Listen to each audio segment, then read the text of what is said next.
Welcome to Bonn Park. I'm Sara Geidlinger. And I'm Marshall Ward. And I'm Kate Ellis, cancer survivor. And Fran's friend. Right.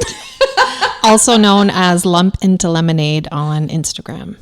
I was going to say before that is, I don't think of it as a cackle as much as I say Sara laughs like the devil. Because sometimes her head goes way back. It does. Why don't you call her Lucy then? Ooh, that would be fun. Like Lucifer? Mm-hmm. Yeah. Yeah. We were walking uptown yesterday, and I don't think anybody saw it but me, but I said you can't say what we were talking about. No, but the laugh that Sara let out was like her whole body rocks back and her head goes up. And my hands like rest on my body. And then she kind of swings forward like one of those birds that goes into the water. Like Homer Simpson on his moo-moo. You guys are really good at this. Like you should have a radio, like you could be on the radio. Oh. Yeah. Do we have banter? Is that what they call it? Yes, banter. Witty banter. Witty. Oh my God. Yeah. I don't know if I've ever been called witty.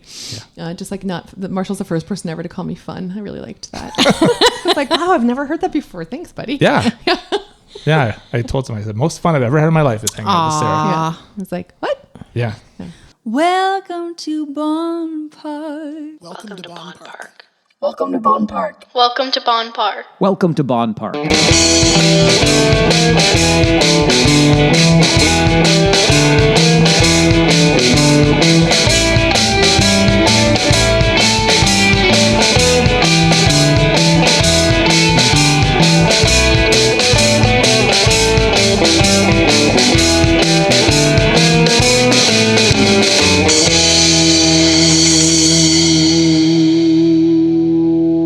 We've got big news. Do we ever? We have a brand new website. And so many amazing things to check out on it. BonnPark.com. What can we find there? You can listen to our episodes right on the site. You can check out the Bonn Park community blog. You can find out how you can partner with us. Oh, and the shopping. We have so much fun merchandise. I'm going to buy myself the I'm the Marshall Ward tote. Me too. BonnPark.com. Check us out. Hey, Kate, how did you and Sara meet? Well, I don't know if we have the same version of this story or not. I'm so ready to fight you tooth and nail over this one. Go for it. Sara and I met through our mutual friend, Fran. And I think I've been in Sara's phone as Fran's friend for like a lot of years. A lot of years. And just recently, I was telling you the other night, like in the last couple months, I changed the contact to say Kate Ellis instead of Fran's friend, Kate. Right. Because I was like, wait a minute, Kate's my friend because we have really connected over pandemic-y times. Yes. Kate and I are also future Beat Shazam champions. We know we are going to win. That is correct. Yeah. And we should probably apply again. Maybe. They film in Ireland. We've applied to go on the game show Beat Shazam hosted by Jamie Foxx because we will beat Shazam. Because we play hurdle Daily. every day. So this was like, how long ago? So you and Fran have known each other for years. Old mall days. Yes. Went to the same bars, had the same hangouts, maybe knew some of the same people. Yes. Knew some of the same crowd. Yeah, let's go with that. Yeah. So, so at some point during the pandemic, I started following your Lump Into Lemonade account. Yes. Yeah. What were you going to say? And you would write nice comments or a yellow heart was usually what you would do. Because 2 lemons. That's Yeah. right. Yeah. And I don't know how we started playing Beat Shazam together, or not Beat Shazam, Hurdle together. I think we were making fun of Wordle. Like you were like, what the fuck is Wordle? Like, and I was like, I get you, but Kate, have you played Hurdle? And Right. you were like, what's Hurdle? And I was like, I've got something to send you. Just a moment. And I did tell everyone about Hurdle at that time. I told Marshall too. And he was like, yeah, whatever. You know, you can only play it once a day or whatever. Kate and I will sometimes stay up till 12:01 so we can play again and send each other those. And you know, for me, 12:01 is basically the middle of the night, right? So we can send those back and forth. But the reason why we got so connected, I think, was because I was following your Lump Into Lemonade account. So I started Lump Into Lemonade, I think in December 2020. I was diagnosed with cancer and it was the height of the pandemic and we were all in lockdown and I was looking for connection with other people and I wanted to have a way to update my family and friends as to what was happening. I had no idea that there was a vast community of breast cancer. I mean, there's lots of different terms, survivors, thrivers, patients.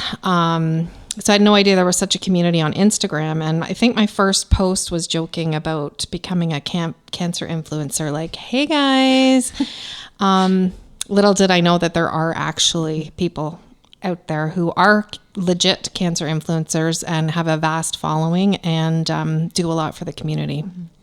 So that's how it started. And I didn't anticipate that 2 years later I would still be writing about my cancer experience. I don't call it journey because I don't really like that term. Everybody has terms that they do and don't like when it comes to their experience with cancer. So, And you should be loud about them, I really believe. yeah. I mean, everybody's looking for someone who can identify with how they feel or what they've been through. And Instagram is definitely the place that I found that at a time when I couldn't get that from the people in my life in a physical way. Well, another thing that I have found, and I know that you can back this up, is when it comes to cancer, and your experience, I don't have it. When it comes to cancer, people also have a lot of opinions. Correct.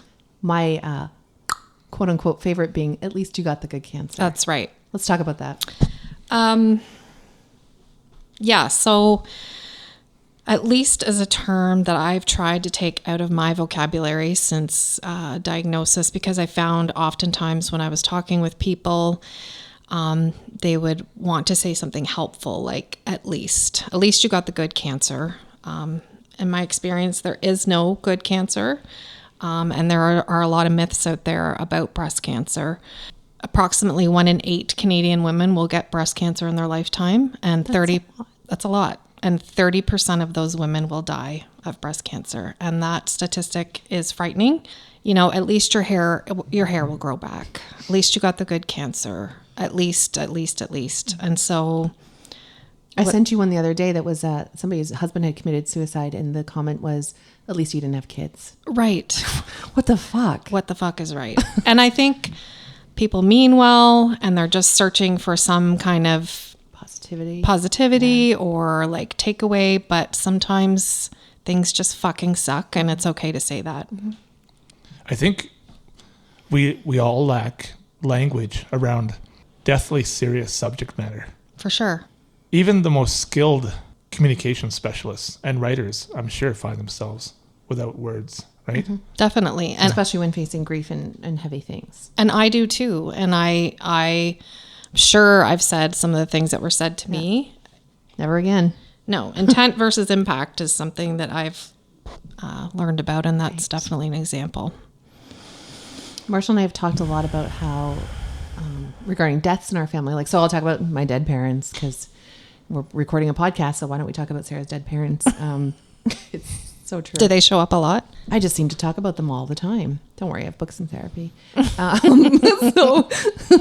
So one thing that I found is that when people find out, or you know, about death or something big that you've gone through, you have to carry them through the grief that they're feeling through your news. So when you're telling somebody about your experience and what you've been going through, and you just need them to hear it, or you just need them to get out of your face, or whatever that is, do you find that you're holding their feelings and being like, I'm fine, don't worry, it's okay? Like, I found that I have to choose my audience to who I talk to about the nitty gritty, and who I feel just needs me to say I'm fine, or I'm getting better, or, you know, I'm working on it. That's a lot to carry for somebody who is working on it, right? Yep. And people do say shitty things. Yeah, well-meaning most of the time, but shitty. I think people sometimes want you to give them information that somehow assures them that they're probably okay. They're probably going to be safe. You know, I remember when I was telling Sarah about how there's a little boy who died in our neighborhood, and neighbors who never really took the time to say hello to me or my neighbors who lost their little boy were almost kind of voyeuristic. Like, they come over and it's like, so what happened, right? And I remember thinking, this doesn't feel good at all. You know what I mean? Yeah. Like, you want to be told the boy was sickly and this and that. And no, he just died, right? And I guess that's what people are looking for sometimes. They want you to say something. Yep. To make them feel better through your grief. Yeah. Right? Well, and there's a term that I've learned throughout this is called grief tourists. So they're the people who are around when things are really intense and spicy. They want to do things. It's when things are really tough, and it's great. But this kind of thing isn't just like over. It continues. And then those people tend to fall away as time goes on, which is normal. But yeah, grief tourists is an interesting phenomenon. Kind of like people that will stop to watch a train wreck or slow down traffic to see what the crash looks like. Yeah. Right? Or I find when there are crazy. experiences and events in your life, sometimes just some people disappear. Like they're just, and when you look back on it, you go, as long as everything was comfortable and okay, I thought I had a friend there. Yep. And they're just kind of, they're just gone and they don't come back. Yeah, I've been very surprised by people in my life, like those people that have shown up, like Sarah. Did I show up or did I just get myself No, you all showed up in up. your face? No, you showed up. And people who have disappeared. Play a game with me, goddammit. Like a friend of mine that I've had since I was 14. I messaged him to say, hey, just so you know, I don't want you to find this out from somebody else. And he said, oh, how bad is it? And as soon as I told him, I haven't heard from him since. Can't So, take it. yeah. Or my dad, who will never hear this. Not hi, Kate's dad. No. Hi, Gerald. He would ask how I was, and if I would speak honestly about how I was doing, he would change the subject. And I said, like, Dad, I don't understand. Why do you do that? He said, well, it's too hard for me. I was like, Must be how do you nice. think how do you think it is for me? Must be nice to make the choice to address it or not. Right. Yeah. At least he can address it. Yeah. Yeah. And I'm not making fun. I want to make it clear that I'm not making fun of this term, at least. Me and Kate use it a lot to communicate how we're feeling about stuff. Yeah. Really. It can be very funny. So let's talk funny. Kate's Lump Into Lemonade account has got me snort laughing often. Sometimes you're getting into it and you're posting like, here is a shitty experience that I had and I'm going to document it here. Sometimes you're sharing some of your writing, which we'll get into. And sometimes you're just telling the world to F off and get off your fucking dick. Like, just back off. Like Sarah's shirt says. Get off your dick. I haven't heard that. I like that. But really, like, just back off. And don't tell me you're going through the same things, which I experienced with you once. I don't know if you remember this on stories. You know me, I'm always responding to your stories. We communicate mostly over Instagram. Now we have a text chain, which I hold near and dear to my heart. But on one of your stories was like chemotherapy induced menopause is blah, blah, blah. And I had meant to write on a previous story or the next one, oh, same. But you were like, really, Sarah? Same? And I was like, what did I comment on? You know, you have to be careful on these things. And you're like, oh, I was like, I'm so sorry, Kate. No, I'm not going through chemotherapy-induced menopause. It was that other one about your kids being annoying or whatever it was. I'm not sure what it was, but whatever it was, or like, you know, looking for snacks at night, whatever the funny thing was that you posted, that's what I said same on. But I love that you called me out and you were like, what are you saying to me here? Like, are you saying that you also have, like, what are you saying by this same? So there's so much humor in your posting, in your storying, which is the sharing, but then also in the communication that we have back and forth in this chat. And I really appreciate that. But what is the role of humor in this form of expression through your account? I've said a few times that if I don't laugh, I'll cry. And if I start crying, I will probably never stop. Yeah. So humor has helped me get through this. There's a number of accounts I follow that relate to cancer and humor, and it's pretty dark sometimes, but it's very funny. And I love laughing, and I think I'm also pretty funny. You're very funny, Kate. Very funny. So when I found that account, we started to connect over that. I saw that you had a cameo from Carol Baskin. Can you explain this, please? Okay. So when I was initially diagnosed,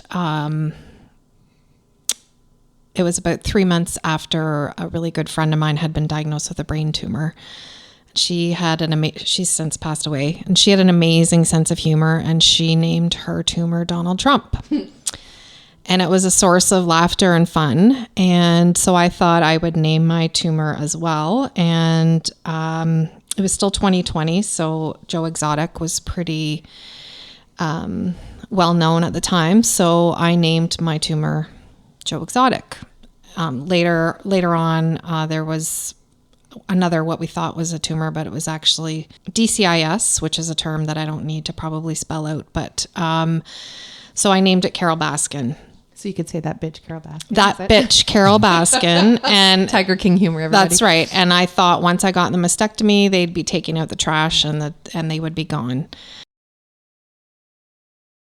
And then my friends, after my first mastectomy, got me a cameo of Carol Baskin wishing me well, talking about humor, and she really she ended up making the cameo a lot about herself, which Carol Baskin has a knack for.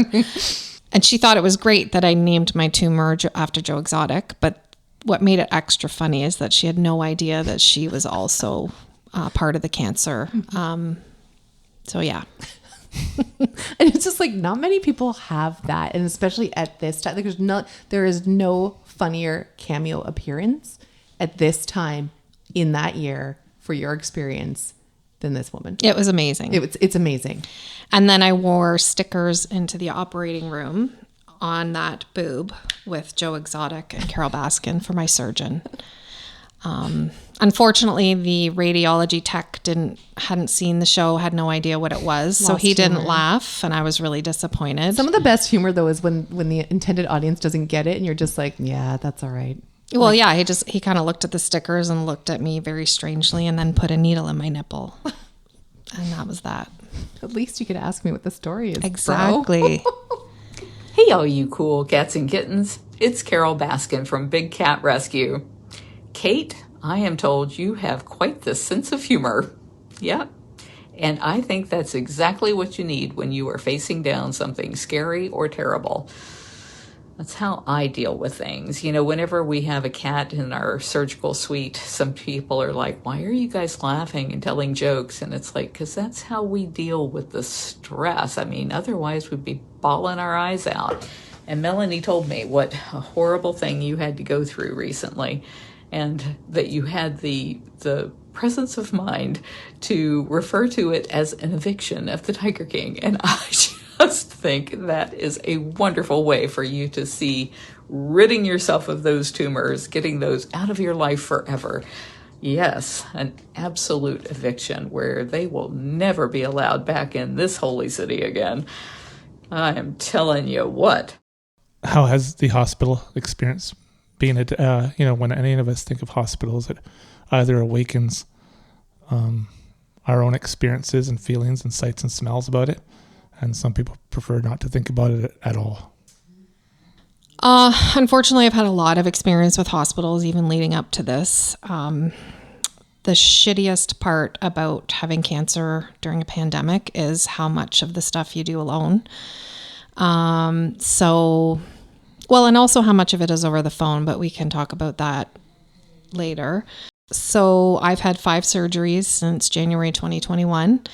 And my first one was my right mastectomy, and I got dropped off at 6:30 in the morning by my spouse and picked up at 7 p.m. that night by my spouse. So Boobless and alone. Yeah, you can get your boob chopped off all by yourself and get picked up on the same day, which I find kind of crazy. It's crazy. Yeah. It's a lot. And at that time, we couldn't have people over to help. My mom isolated for 2 weeks prior to that surgery and moved in with us. She's a retired nurse. So Thanks, Mom. Yeah, It was amazing. She took care of the kids and me, and she'd even set an alarm in the middle of the night to come and give me my medication because I couldn't move very well. Well, I've had surgery at each of the region's hospitals. I called Did they give you a punch card? I don't know if I called it the trifecta or like the tour of the Waterloo region hospitals. I had some funny term for it, but it escapes me at the moment. I love it. So I had a mastectomy January 2021. Then I'd wanted a double mastectomy, but I was told I couldn't have that in January 2021 because it was the height of the pandemic and they were only doing life and limb surgery at that point, and removing my what we thought was my healthy breast wasn't meeting the criteria. It wasn't on the table. Mm-hmm. So literally. Mm-hmm. And I told the surgeon, like, well, I'll keep coming back to you until you remove it. And he suggested that I take some time to think about it. He didn't want me to regret it later. And that it might be best to do during reconstruction. So I had that surgery in July. So on my right side, I had an expander put in, which is like a silicone kind of pocket. It was put in under my pectoral muscle. and my left breast was removed, and I had an expander put in there as well. And so that's to stretch your skin out to make room for an implant. So you go to have fills at the plastic surgeon every week, and it expands. I had no idea any of this was even possible. I've seen it for like burn victims. They would Right. grow new skin with these injections and then take that skin later and place it elsewhere. But I didn't know it existed for this. Me neither. So I had that surgery, and when I went in for I'm not sure if it was a week follow-up or 2 weeks. I think maybe it was 2 weeks. The plastic surgeon came in, and she sat down and she said, well, it's a good thing we did this because you had cancer on the other side as well. And that was very upsetting. It had been missed on a mammogram, ultrasound, and an MRI, which is quite unusual. And then it meant that I had to go in for surgery 3 weeks after that in August to have some more lymph nodes removed, because they didn't remove them as part of the reconstruction surgery because nobody anticipated finding cancer. I think only 2 to 5% of women or people with diagnosed with breast cancer have bilateral breast cancer. It's quite unusual. Mm-hmm. So I had the lymph node surgery. I really didn't want to have another surgery 3 weeks after such a major operation. It was 4 weeks. So the tumor board actually met to discuss my case to see if there was a way around it. There's a tumor board? There is a thing called a tumor board. I didn't know this. So they sit around and they talk. Marshall, did you know this? Nope. They talk about like the severity, the size. What are we going to do? Do you meet the criteria? So it's like a committee of oncologists, radiologists. I can't remember who else sits on the committee, but they discuss, cases where you might need another opinion, and they come out with a decision or a plan. So basically I needed to have that surgery because there's no other way to stage a cancer. So I had that surgery. And what I didn't mention, between those two surgeries in January and July, I had what's called an oncotype test. And when you have an early stage cancer and it's not clear whether or not you need chemotherapy, they send off your tumor to California. So part of me had a sunny vacation in 2021, but it wasn't me.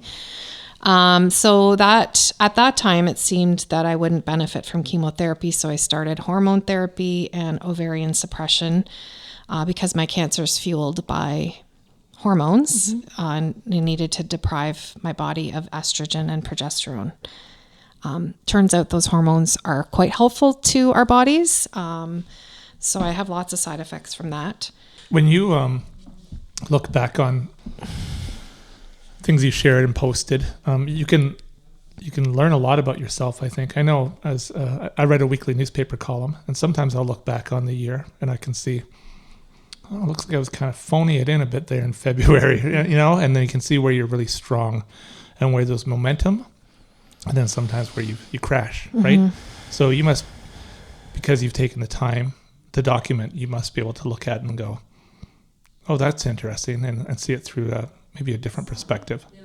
Yeah, when I look back, I can see the times where I was feeling like acute emotional pain and anguish, but somehow still managing to find some humor.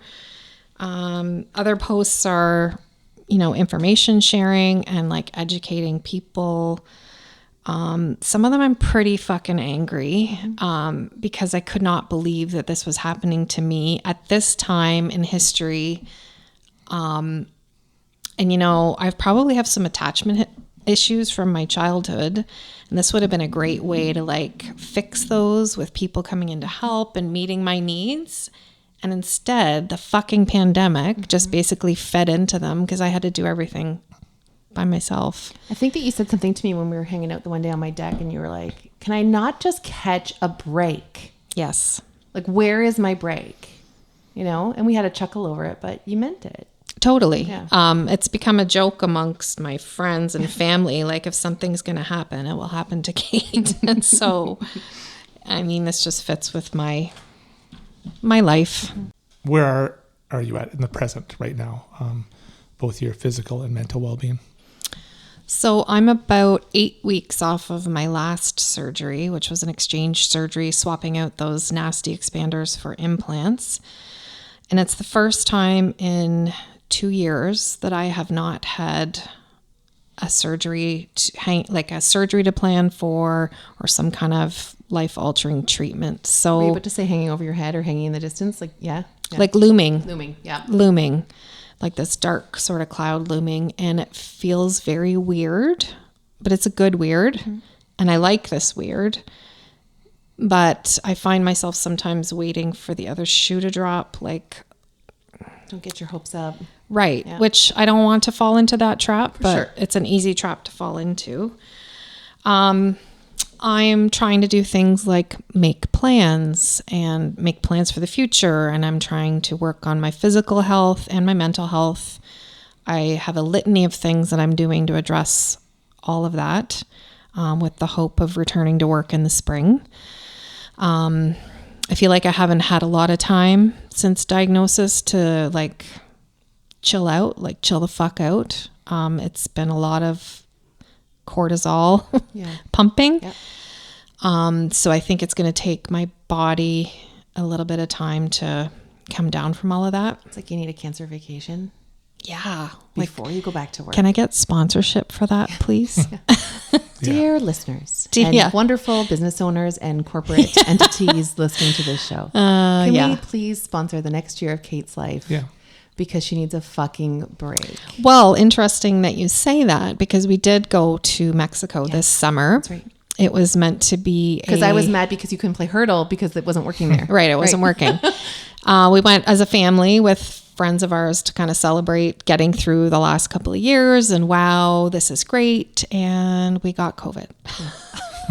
So that was another like, are you effing kidding me? Yeah.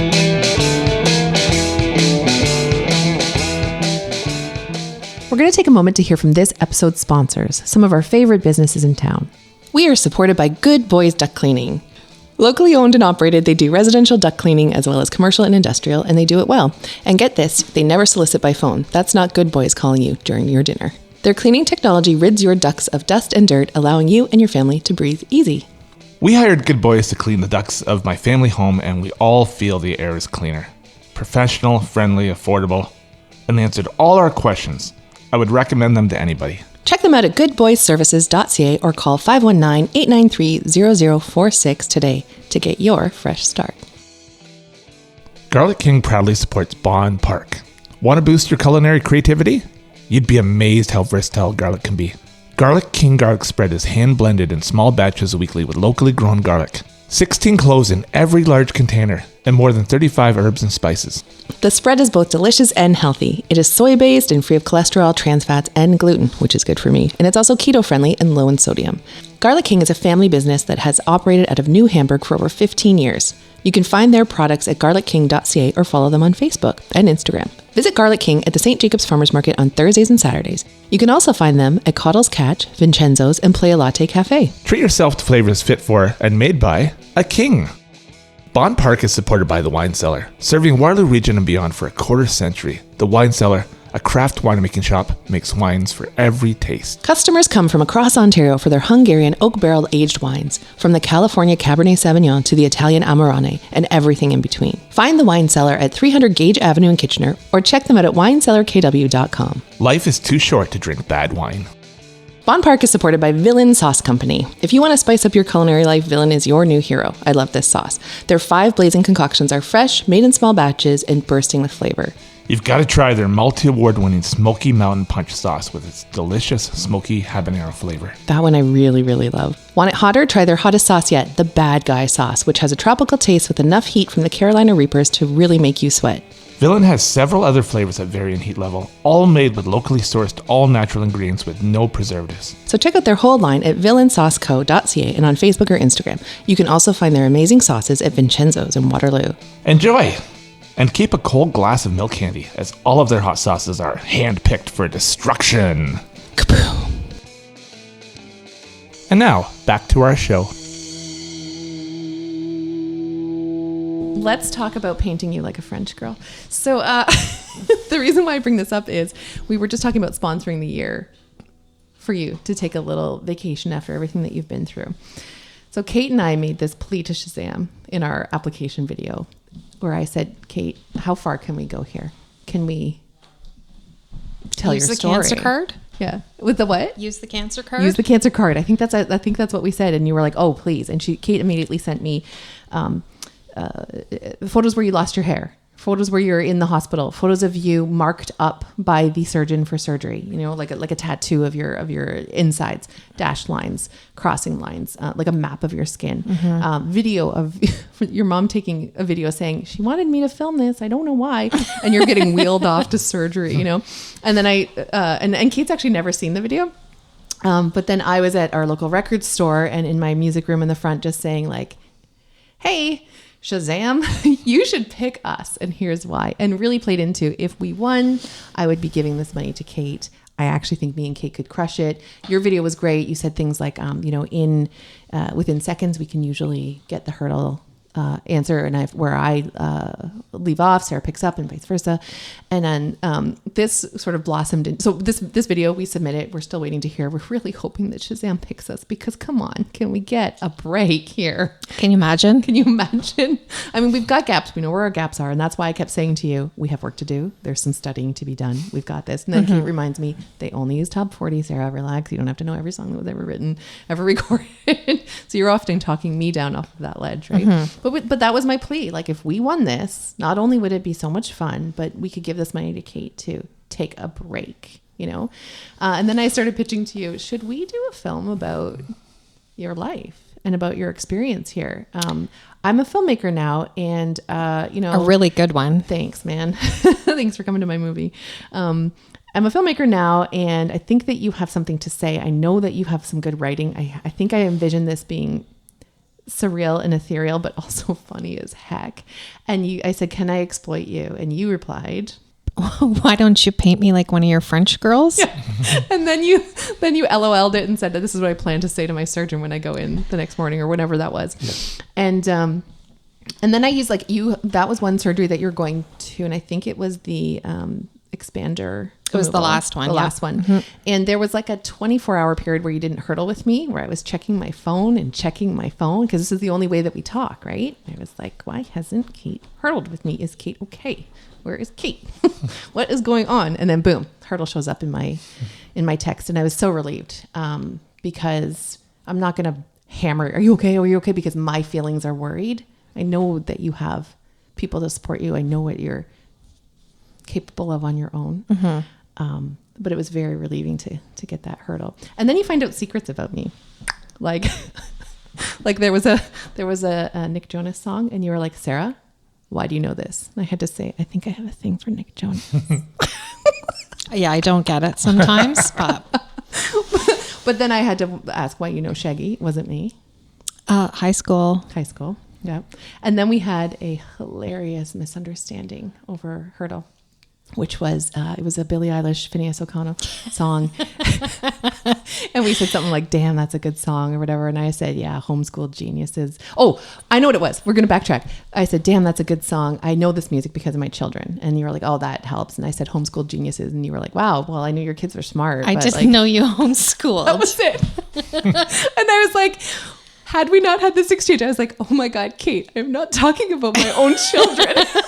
Well, I didn't know that Billy and Phineas were homeschooled. They're homeschooled geniuses. And I just said to her, could you imagine the level of asshole I would have to be to say, well, my kids are homeschooled geniuses because I homeschool. So now we've got this back and forth. Whenever my kids come into a conversation, Kate will just say, that's because they're homeschooled geniuses. That's right. Oh my God, it warms my heart. I laugh so hard that my lungs hurt. We've had so much fun over this exchange, like too much fun. Sometimes it's just like, what is this crap? I've never heard this song in my life. Complete shit. But back and forth, this text chain has been going. I think we started just before, maybe somewhere in the 60s, 70s. I'm not sure where we are, but we started before 100 and we're at like 279 hurdles now. Really? We really are. Yeah, we're really getting there. We're crushing it. But then you said, this is turning into the Sarah Geidlinger show. Tune in next time when Sarah tells you all the things and takes over the narrative. Marshall's like, yep. Yep. Well, I find Sarah's, I just saw this earlier today before you got here. Sarah's really hard to catch off guard if I'm trying to surprise her. Like people listening to this podcast didn't hear Sarah feed me a couple questions. Yeah. But I wanted to turn and go, fuck you, I know how to answer this. I know. Ask my own question. But she processes so fast that there wouldn't even be a second of, oh, did I do something? Do I process fast or am I rammy and irritating? Yeah. Or do you have ADHD? I mean, that's not a surprise. Dear listeners, can you come and diagnose me? Maybe there's help. I'm serious. I'm not making fun of the ADHD. Like Sarah, No. Sarah AD- has A- answers that she fires back faster than like a nanosecond. Like I'll say, I was thinking maybe, and I'm feeling this way. hey. That's because, and it's like I don't even know how you can think the thought that fast, And let that- alone have it come out of your mouth. And that's why we should be on Beat Shazam. I know, Yeah. because we will crush this game. Yeah. Yeah, there's like some supersonic like thing out there. It's like those quasars in the universe that they spin like 5 million times a second or something. You know? It's not saying I'm churning out quality content. I'm just constantly churning out content. Yeah, but it also makes it you can't surprise her. You can't like catch her off guard. No, Like, I'm Because she's barely always surprised. on. yeah. While you're all saying this, my knee is bouncing under the table because I'm processing what you're saying and trying to listen. But something that I wanted to get to that Kate had told me about our hurdle experience is that up until pre-cancer, those musical memories are locked in, and you don't necessarily have the new musical memories locked in. That was something you shared with me. And how are you feeling about that now? It's more that my brain functioning and capacity has been altered. Like there's a phenomenon that the community would call chemo brain, and it's a very real experience. But for people who've had chemotherapy, it's like brain fog, an inability to recollect things or dig into your brain to find a word. Like sometimes I'll be talking mid-sentence and I forget what I'm saying. And I'll have to say like, well, what was I just talking about? I feel like I used to be a very intelligent person, but I don't always feel that way anymore. Perhaps it's not because I'm using my brain at work so much, but I do really feel like my cognitive functioning and abilities have been impacted by chemo for sure. Well, those music memories are locked in because you crush it. Well, most of my brain is taken up with like mundane stuff like music lyrics. Yeah. Nothing wrong with that. Nope. Can I feed you a question, Marshall? Yeah. I think he's got questions of his own. I see his wheels turning. They are. So Kate, please share some insight about your writing and what you've been up to the last couple of years with your writing. So it started out as just posts on Instagram, updating people, and kind of, it was a bit of verbal diarrhea. And when I look back at my initial posts, they were pretty emotional. But it became it became very cathartic because once I realized that there was such a vast community of other people with breast cancer out in the Instagram world, they would say, hey, me too, or thank you for talking about this, so it became healing.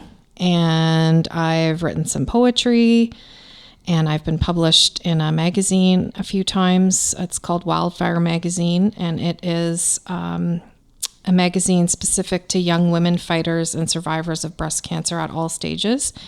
It's originates in the U.S., and so I've taken a couple of writing workshops with April Stearns, the editor of the magazine, as well. And they've been really great because it is with other women who've been diagnosed with cancer under the age of 50. And it's just a place to be seen and heard.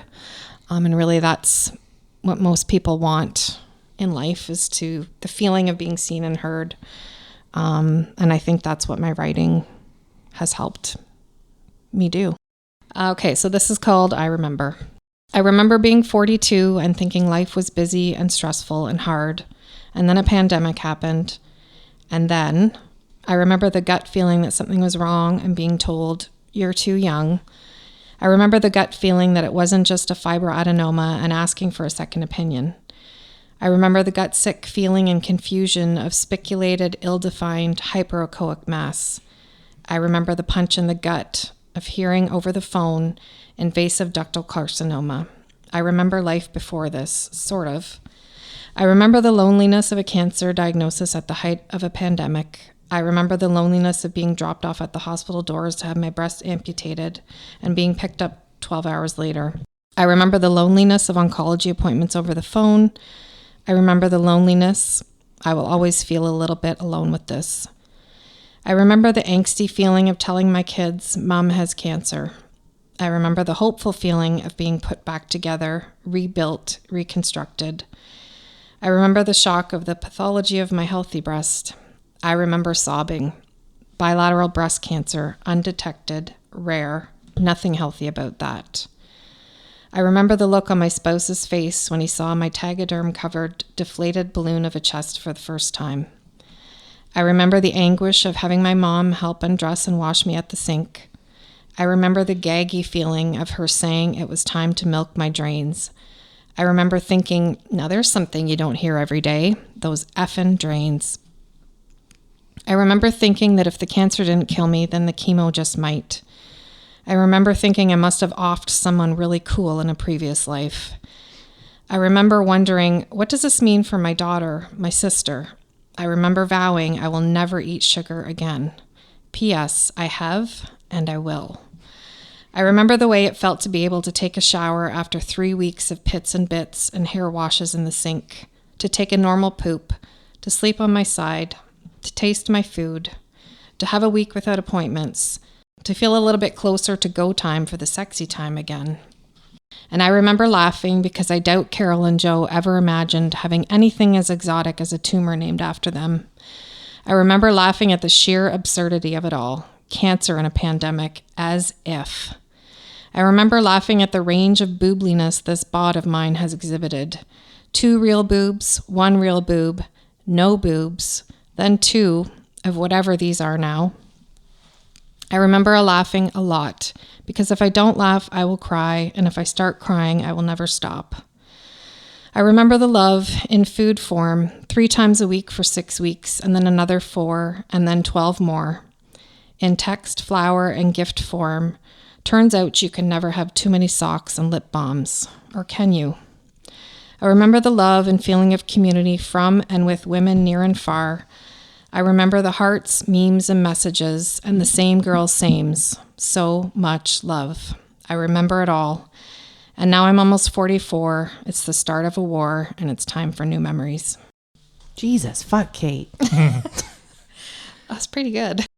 Kate, let's talk about something I've learned watching your account, Lump Into Lemonade. And this is all about understanding to follow your instinct when something's up with your boobs, and what that screening process looks like. Like we all know we're kind of supposed to, but none of us do it. And some of the images that you've shared, like I didn't know that stuff wasn't normal. So please share, please. Well, I didn't know the importance of self-examination, and to be honest, I didn't really do it. But what got me started on this path was I felt like something felt different. And it turns out it was. And the screening guidelines in Ontario are routine screening, which are in the form of mammograms, does not happen until age 50. And there are 2 organizations that are connected and advocating in Ontario to make changes to those guidelines because they're inadequate. Many women are getting diagnosed at young ages, and it's, the prognosis is not always very good, and they're not often taken seriously by their doctors. They hear things like, you're too young, I'm sure it's nothing, and then screenings get delayed, and then their diagnosis is worse. So in Ontario currently, if you are 40 or over, you should be able to ask your family doctor for a referral for a mammogram if you feel like you need one, and you should not be denied. That is within the guidelines. Should people push if they feel that it's necessary? Then yes. And I would say that if you're not doing self-examination, do it every month around the same time so that you have a feeling for what is normal for you. And I think gut instincts are very powerful. And I think people should, if something feels wrong, I mean, the worst thing you can do is have it checked out and then you're reassured that nothing is wrong. So Dense Breast Canada and mybreastscreening.ca are advocating with the government to change the guidelines so that women can have mammograms from a younger age, because the sooner cancer is found, the more options that are available for treatment and the better people's prognosis will be. Which isn't to say that it's a person's fault if they don't get checked out until later and they're at a later stage. That happens. It's not to point fingers at anyone. It's just my message, hopefully, that comes through on my page is get to know what's normal for you. mybreastscreening.ca and Dense Breasts Canada are advocating with the government for changes. And another thing I learned that I didn't know before is knowing how important it is to know what your breast density is. Because if you are somebody who has dense breast tissue and there's no way to tell that with just feeling your boobs, you have to have a mammogram to determine that. The denser your breast, the higher your risk of having breast cancer. It predisposes you to that. And also the more difficult it is to detect on imaging. So I had extremely dense breast tissue, which is category D. And that, I believe, is how my cancer was missed on the left side. And so the organizations that I mentioned are advocating that women be able to have a screening mammogram so that they know their breast density. Because when you have extremely dense breast tissue, you should have enhanced screening, which often includes ultrasound and MRI. So some of the things that I learned when watching your account, Lump Into Lemonade, on Instagram was, everyone's looking for lumps and bumps and hard things. And there were other things I didn't really know about: dimples and temperature and coloring and, new freckles or like whatever that might be. It's just anything different or an inkling that something is off or new. That's what you're looking for. And there is a really good organization called Know Your Lemons, and they have an image of a bunch of lemons in an egg carton, and it's a visual of what you can look for. And I mean, I didn't have that before, but following it, I was like, holy shit, I didn't know that was concerning. So I would recommend following. They also have an app you can use to remind yourself to check your breasts every month. It's very helpful. One of the things that we didn't touch on yet on this show, but we have talked about over our text chat, is living through cancer in a pandemic over the phone. Fucked up. There should be a direct bat line for you, and there is not. Let's talk about that. So cancer in a pandemic was very lonely and isolating, and I think I can use the word traumatic. Of course. I received my diagnosis over the phone, and I was home alone at the time. And when I was having a conversation about with the surgeon making decisions about how much of me to cut away, we had planned it for a specific time, and my spouse had taken our daughter somewhere else to be watched so we could have an open conversation. And the phone call didn't happen at the time. So I was home alone when we were talking about, whether to remove my whole breast or do a lumpectomy. I would just say too much of it happened over the phone. And for too much of it, I was alone. Like, people couldn't be with me at appointments. Nobody could be with me during any of my surgeries. Apart from my last one. And it made such a difference. And I don't think that there's ever a good time to have a cancer diagnosis, but I have to wonder if it's not far worse during the last couple of years when when people are forced to do things alone, like chemo. Nobody could come with me to chemo. It was very lonely and traumatic.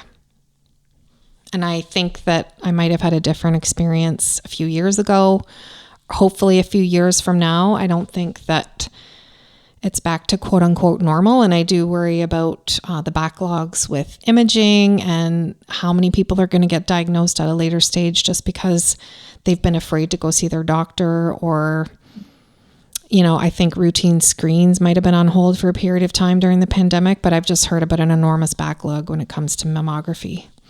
This might be an at least shitty thing to say, but my daughter Summer broke her hand playing football recently.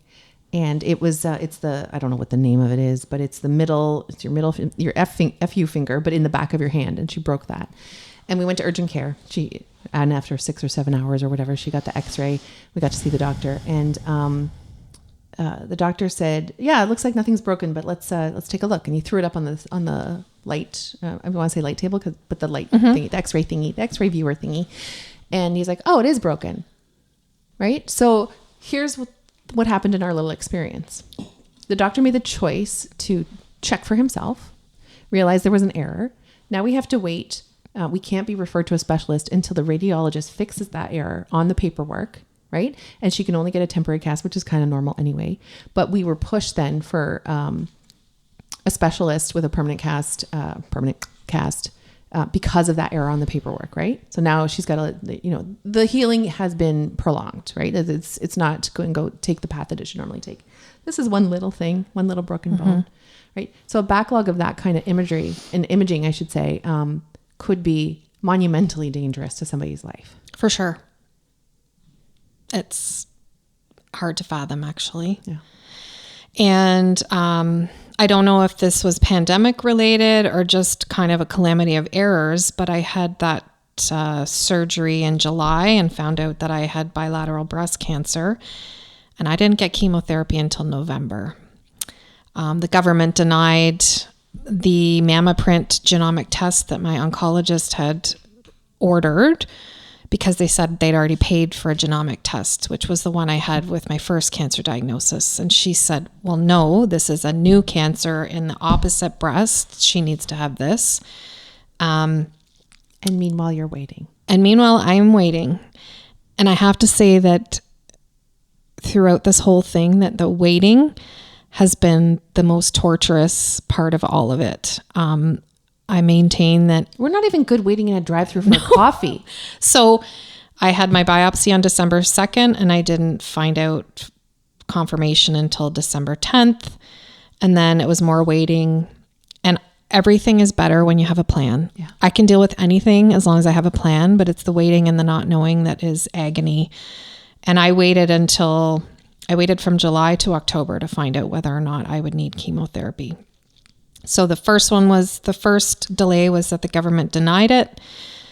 And it takes about 3 weeks for your tumor to make its way to California and for them to do the testing and blah, blah, blah. So first it was denied. The second time they didn't get a big enough slice of the tumor.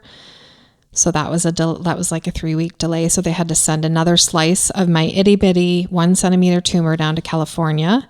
And then I waited. So I learned mid-October that I was going to need to start chemo, and I started November the 4th. So that's a lot of waiting time.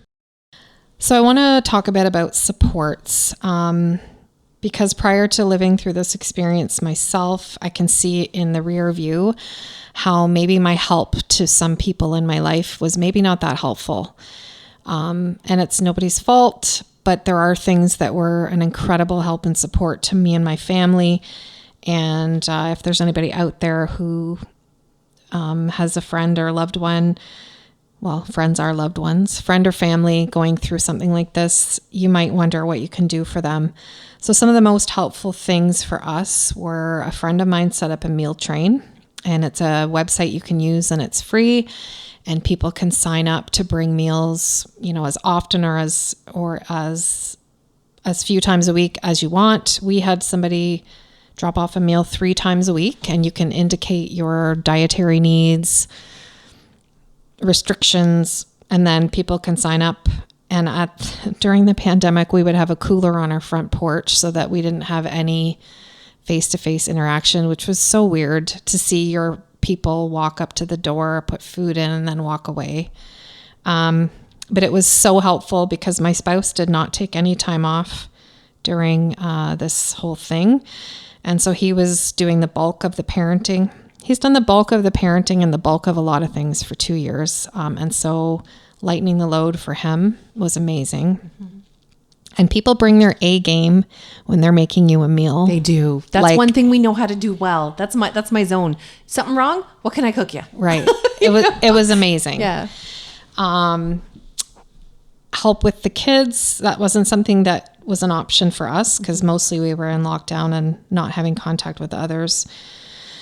Money. Just bring money. Nobody wants to ask for money. I don't need maybe scented candles and nice little goodies. Just bring money. Yes. We're going to need it. And everybody can use money. Everyone.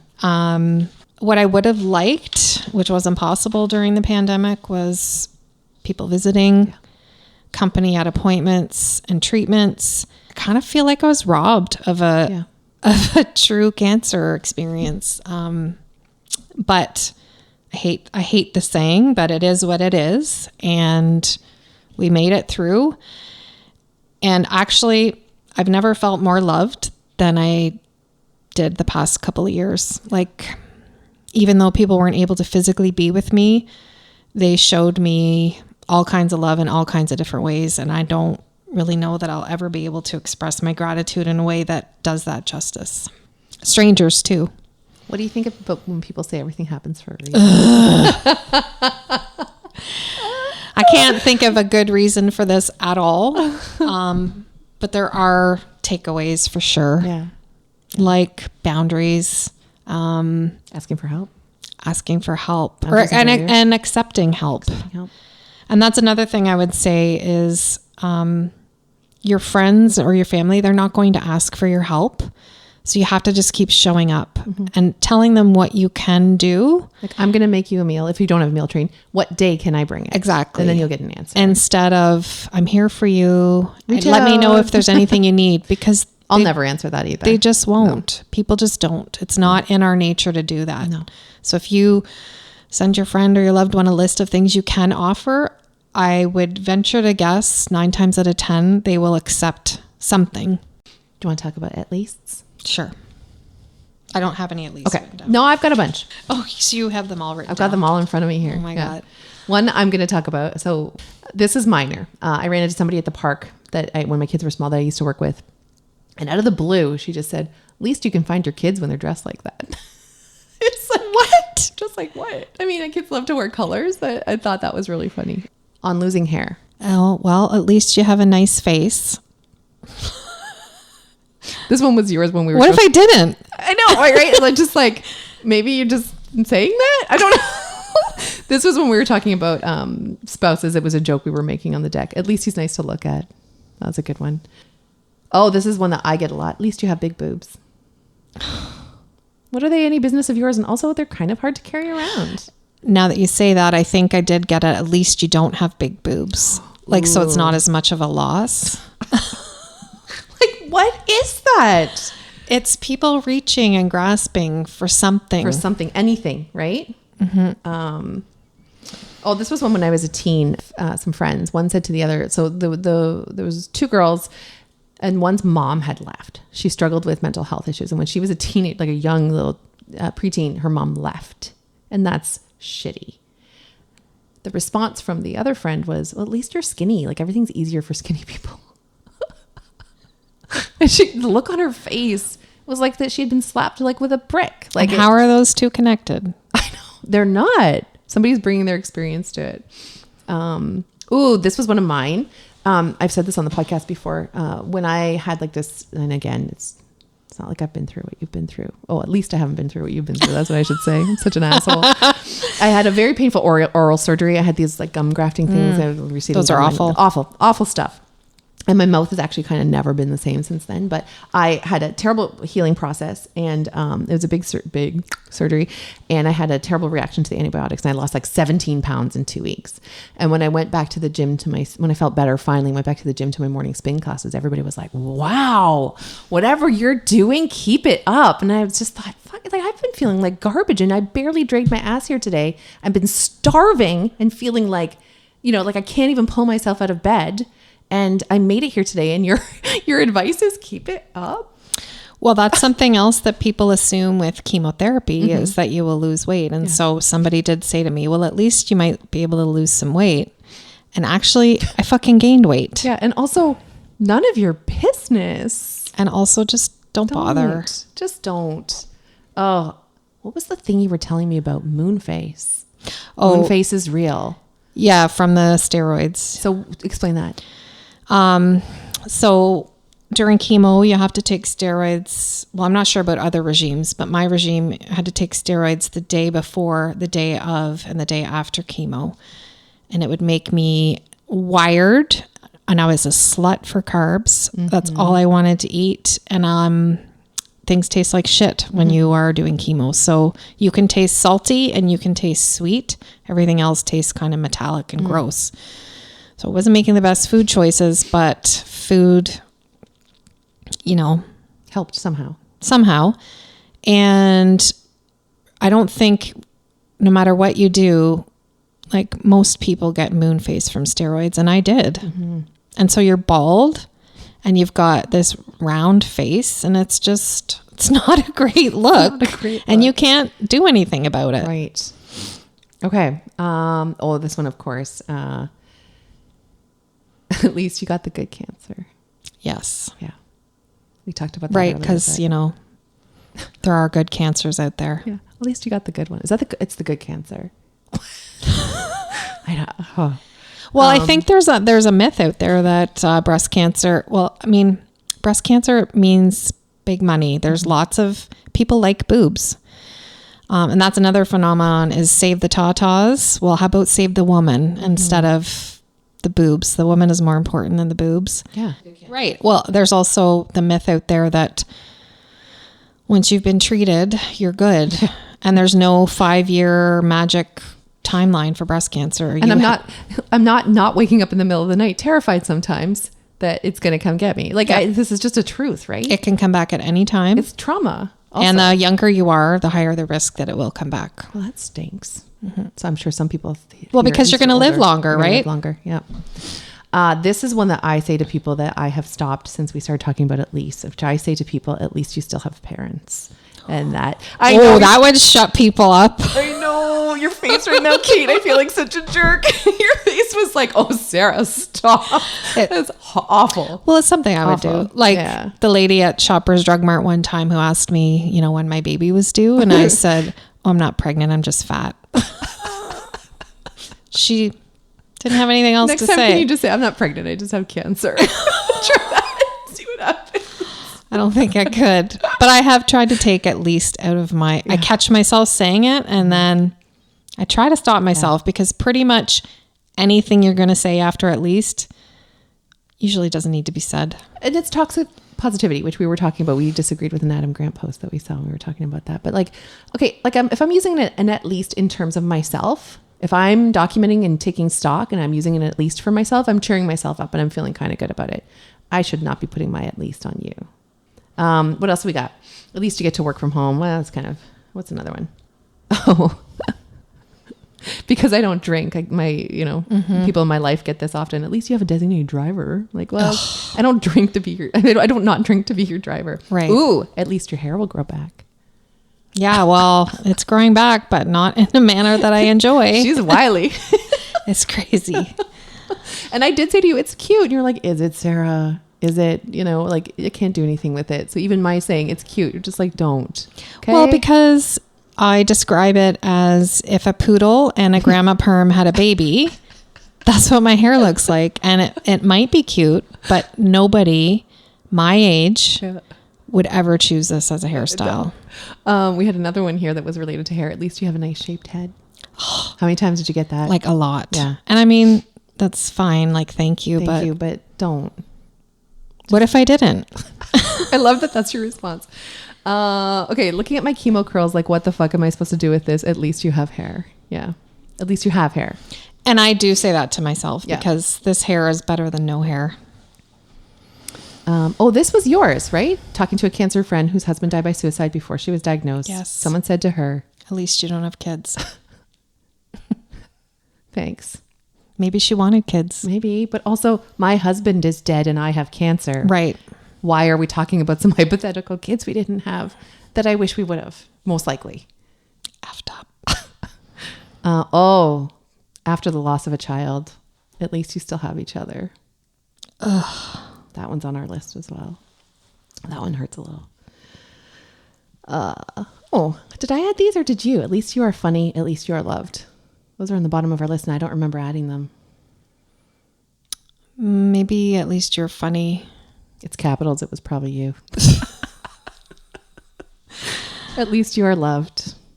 I don't know. I like that our list ends in that.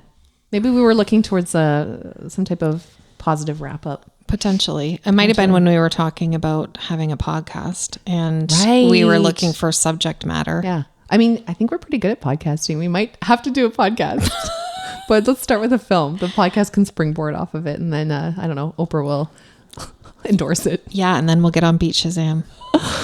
Dear Beach Shazam, we're so cute and we have great shaped heads. And nice hair. Nice hair. You know, we'll do a good job. Please, Beach Shazam, call us. Kate needs your money. At least she could have money and take a year off. Oh my gosh. Can you imagine? Oh yeah. Let's talk about that. When you're at the grocery line and people ask if you want to donate to the Cancer Society. On my way in, no, it wasn't even the Cancer What was it? Society. Can you please I don't tell me? even remember, but it was something that did not seem legit to me. I'd never heard of it before. Okay. And I was bald. Yeah. And they were like, Moon face and bald. moon face and bald. I think maybe I had some sprouts of hair. And they said, would you like to donate? And I pointed at my head and I said, I think I've given enough to cancer this year. Thank you. Which is probably a very mean thing to say, but it felt good at the time. Yeah. And that's the sense of humor that I keep coming back for when we're chatting. I'm addicted to it. I need it. It's a one-sided relationship. I'm getting more out of it than you are. I highly doubt it. On donating though, what can people do? So I think like I said, breast cancer everybody is sympathetic to the cause. It gets a lot more money than other types of cancer. And there's research happening. But there are some causes that I think are more, I don't know the word, more worthy than others or more reputable, or where the money goes to research versus operating costs. Mm-hmm. Rethink Breast Cancer is a Canadian one, and I highly recommend donating to them, or Medivivor, which is based in the US, but 100% of the money that they raise goes directly towards research for metastatic breast cancer. Metastatic breast cancer is what people die of. And interestingly enough, don't quote me on the stats, but I believe only 3 to 5% of all money raised for breast cancer research goes toward metastatic breast cancer. It seems a little It's the killer, but it's the one who gets the least amount of funding. So I've started doing monthly donations to Medivivor, and hopefully when I am feeling a bit better, I think that's where I would like to focus advocacy. The WellFit program at the University of Waterloo is another great cause. It's an exercise program for cancer patients and survivors, and I wish I had known about it or participated in it when I was doing chemo, because research shows that you're able to tolerate chemo much more effectively when you move. And it used to be, I believe it used to be free to cancer patients, and now there's a cost associated with it. So seems backwards. Any financial donations that they get are helpful. And Dense Breast Canada and mybreastscreening.ca are two other causes isn't the right word, two other organizations that are doing important work in Canada. We have to record that. I must exploit you. It's okay, Sarah. Before we wrap up, is there anything else you want to get off your chest?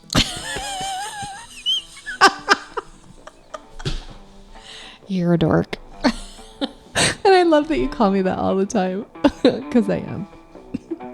Lovable one. Thank you.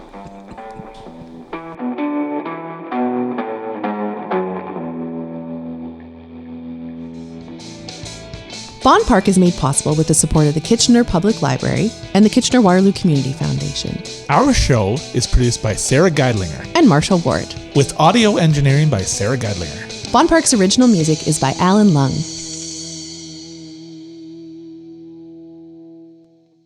Harry, you still with us? We want to tell you about a fun project that we have. Are you ready? Yeah. We have another podcast called An Unscripted Spectacle, Wrestling with Wrestling. Here's Colin Hunter of Kayfabe News to tell you all about it. Welcome to An Unscripted Spectacle, Wrestling with Wrestling. I'm Colin Hunter from Kayfabe News. Marshall is utterly obsessed with professional wrestling. Sara is utterly perplexed by professional wrestling. On each episode of An Unscripted Spectacle, Marshall and Sara talk with a different guest from the world of wrestling. Promoters, referees, journalists, and current and past stars of the Squared Circle to talk deeply about the strange magic of professional wrestling that has enchanted Marshall his whole life. Can they turn Sara into a fellow connoisseur of professional wrestling? She'll need some convincing.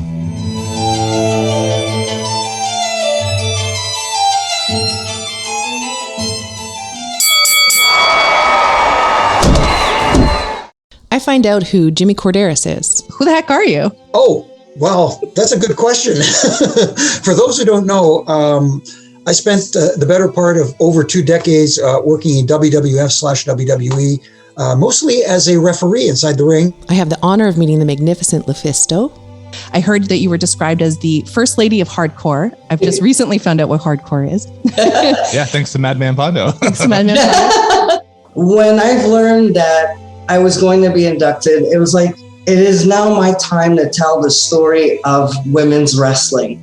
Because so many times I've heard, oh, this is the first time this happens in women's wrestling history. And I'm like, no. I learned all about the storytelling and writing process from Tom Casiello. Yeah, I was in soap operas for 14 years. I was at Young and the Restless last. That was from 2009 to 2011. And so I thought, I'll go in for the interview. I'll be honest with them. If I blow it, I blow it. Not the end of the world. And I was there for 6 years. And I rose up the ranks to managing lead writer. And it was the most insane time period of my entire life. I got a new skincare regime from RJ City. Checking out your hair, and I wish that mine looked like yours. You have beautiful locks. Thank you. The secret, this isn't a plug, it feels like an endorsement, is aloe vera. I have it here. I put it on my skin. I put it in my hair. I use the gel. I put a couple drops of peppermint in. I have a plant right there on my Good. fridge. Cut it open, squeeze it out, and put it, honestly, wherever you want. It's good for you. I find out that Colt Cabana is just famous enough that he can still buy groceries. And Tyson Kidd tells me all about the people's elbow. Who knew? Tyson comes to a complete stop, then brings his leg over the guy like he's going to do a leg drop. But the leg keeps circling past the guy, and then he drops an elbow on the guy. Oh, and the elbow represents all the people of the fans? He's been voted, he's going to drop this elbow? Well, he started calling himself the people's champion, and then that move just became the people's elbow. And then there's also, as you know, there's the people's strudel. What? Yeah. I mean, there's the people's eyebrow. There's a lot of people. Got a lot of people. So check out An Unscripted Spectacle, Wrestling with Wrestling. Available anywhere you get your podcasts.